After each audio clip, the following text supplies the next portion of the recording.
Bugünkü dərsimiz yerin planetar və geoloji yaşıdır. Yerin planetar yaşı, yəni yerin planet səviyyəsində inkişafıdır, planetar formada formalaşmasını əhatə edir. Biz yadımızda saxlamalıyıq ki, yerin planetar inkişafında ilk olaraq məsələn nüvənin yaranması, sonra mantianın yaranması, sonra atmosferin yaranması, sonra hidrosferin yaranması, litosferin və biosferin yaranması ilə ardıcıllıq olaraq belə deyək, davam eləmişdi. Ümumiyyətlə yerin planetar inkişafı yəni yer 6-7 milyard il bundan əvvəl başlamış. Bu planetar yaş 2,5 milyard ilə qədər davam etmişdi. Ümumiyyətlə ilkin soyuq yerin yaranması ilə bu 6-7 milyard il əvvəl bu yaranaraq yerin daxilində temperatur artmışdı. Yəni mantiyada belə deyək, əvvəl yer maqnetizm xüsusiyyəti yox idi və bu maqnetizm xüsusiyyəti nədir? Yəni maqnitlik cəzb eləmə qüvvəsi yox idi deyə yer daxili proseslər bu çoxlu meteoroidlər bu ərazilərə düşürdü və bu meteoroidlərin bu ərazilərə düşməsi yerdə belə deyək, ağır maddələrin daxilə doğru mantiyadan nüvəyə doğru hərəkət etməsi, yəni səthdən nüvəyə doğru hərəkət etməsi və orada yüksək təzyiqə, temperatura məruz qalaraq belə deyək, parçalanması nəticəsində ərimişdi və bununla da ilk nüvə formalaşmışdı bu ağır maddələrdən və səthə çıxan yüngül maddələrdən isə mantiya maddələrin əriməsindən yaranmışdı. Bundan sonra kütləvi şəkildə bu mantiyada ərimiş maddələr kütləvi şəkildə püskürmələri baş vermişdi. Bu vulkan püskürmələri də deyilir, ay erası da adlanır, çünki bu proses ayda da baş vermişdi. Ondan sonra ay erası dövründə vulkan püskürən zaman ümumiyyətlə atmosferə çıxan bu toz, buxar, buludu yaratmış, ilk atmosferi yaratmış. Onunla yanaşı ilk yer qabağı olan bazalt nazik yer qabığını formalaşdırmışdı və bu yer qabağı formalaşandan sonra artıq vulkan püskürmələri dayanmış, yerdə daxili temperatur azalmış və nəticədə havaya toplanan atmosfer, bulud qatı uzun illər yağıntıya səbəb olmuşdu və bununla da hidrosferi, yəni Pantalas okeanını neyləmişdi? Formalaşdırmışdı. Bu da adlanır ümumiyyətlə planetar inkişafının dövrü. Yəni planetar inkişaf Pantalas okeanının yaranması ilə belə deyək bitmişdi.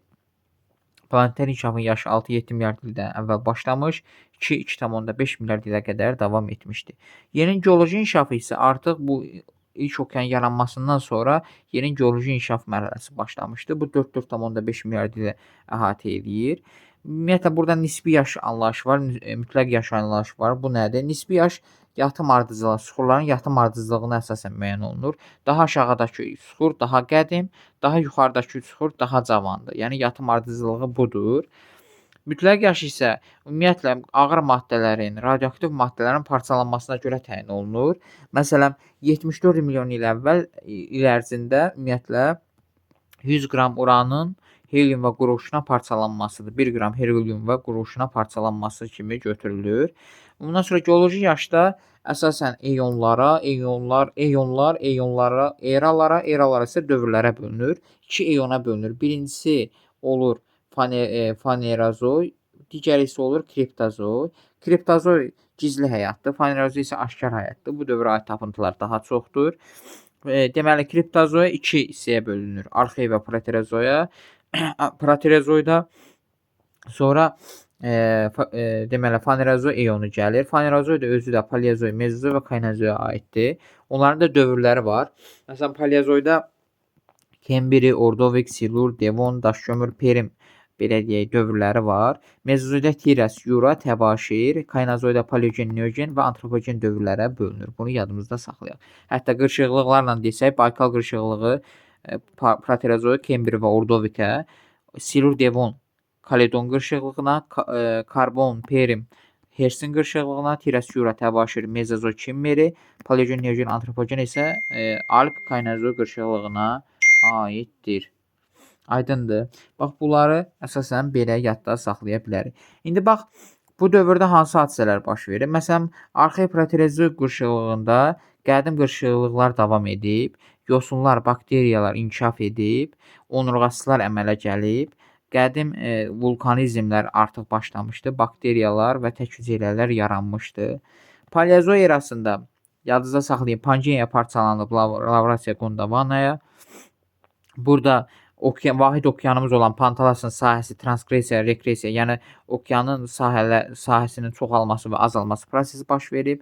Burada ay döşəyi, çılpaq toxumlular, iynəyarpaqlı bitkilər, suda quruda yaşayanlar və balıqların inkişafı, bitkilərin inkişafı yaranmışdı.